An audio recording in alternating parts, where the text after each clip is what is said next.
Hello పిల్లలు, ఇప్పటివరకు మనము ఏం నేర్చుకున్నాము?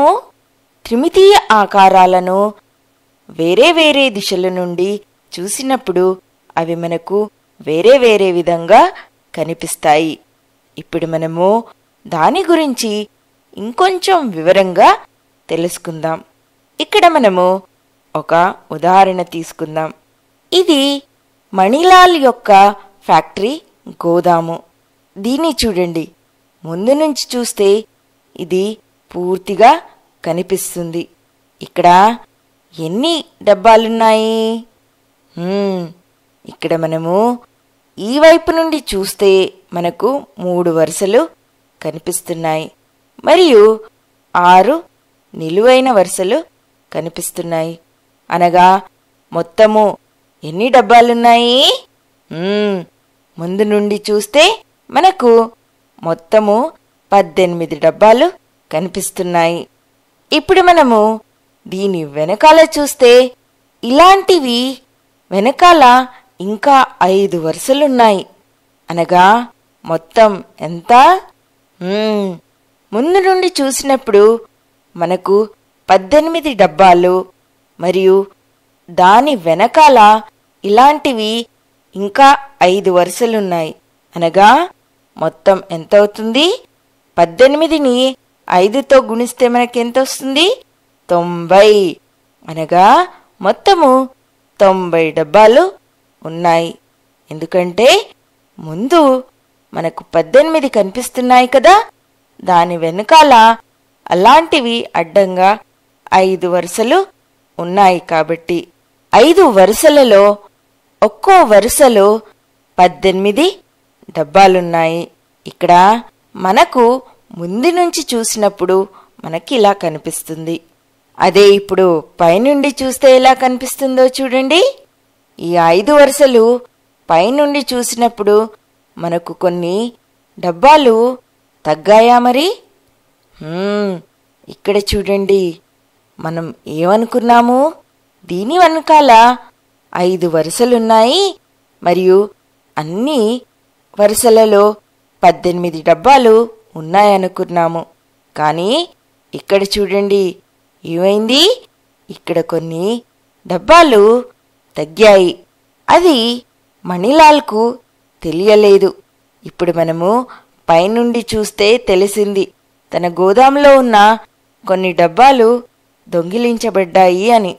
అయితే పైనుండి చూసే వరకు తనకు తెలియలేదు కొన్ని డబ్బాలు తగ్గాయి అని. తనేమనుకున్నాడు? తన దగ్గర మొత్తము 18 × 5 అనగా 90 డబ్బాలు ఉన్నాయనుకున్నాడు. అయితే ఇప్పుడు ఎన్ని డబ్బాలు తగ్గాయి చూద్దామా మరి? మనము ఇక్కడ ముందు నుండి చూసినప్పుడు ఈ డబ్బాలన్నీ 3 వరుసలు ఒకదానిపై ఒకటి ఉన్నట్టుగా కనిపిస్తున్నాయి. మరియు అన్నిటికన్నా పై వరుస మరియు కింద వరుసలలో మనకు గులాబీ రంగు డబ్బాలు ఉన్నాయి. అదే మధ్య వరుసలో నీలిరంగు డబ్బాలు ఉన్నాయి. ఇక్కడ చూడండి. ఇప్పుడు మనము పై నుండి చూస్తే మనం ఏం చెప్పవచ్చు? ఇక్కడ 2 × 3 6 గులాబీ డబ్బాలు పై వరుసలో తగ్గాయి అని చెప్పవచ్చు. ఎందుకంటే పై వరుసలో కేవలము గులాబీ రంగు డబ్బాలు మాత్రమే ఉన్నాయి. మరియు ఇక్కడ మధ్య వరుసలో చూడండి. ఇక్కడ ఒక నీలిరంగు డబ్బా తగ్గినట్టుగా అనిపిస్తుంది.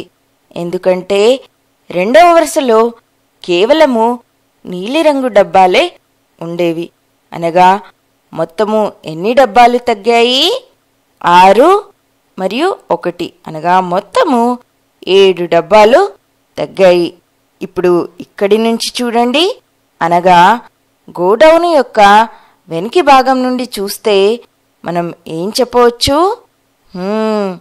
ఇటువైపు నుంచి చూస్తే మనము 4 లేదా 6 డబ్బాలు పై వరుసలో తగ్గాయి అని చెప్పవచ్చు. ఇప్పుడు మనం ఈ వైపు నుండి చూసినప్పుడు మనకు నీలిరంగులో ఉన్న డబ్బా తగ్గినట్టుగా కనిపించటం లేదు.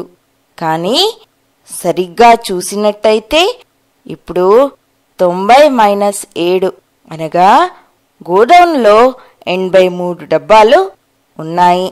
అయితే ఇప్పుడు మీకు అర్థమయ్యే ఉంటుంది, త్రిమితీయ ఆకారం గల ఒకే వస్తువును మనము వేరే వేరే దిశల నుండి చూసినప్పుడు అది మనకు వేరే వేరే విధంగా కనిపిస్తుంది కదా.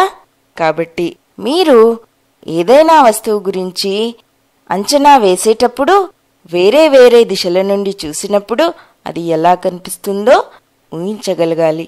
ఇప్పటికీ ఇంతే. బాయ్ బాయ్ పిల్లలు.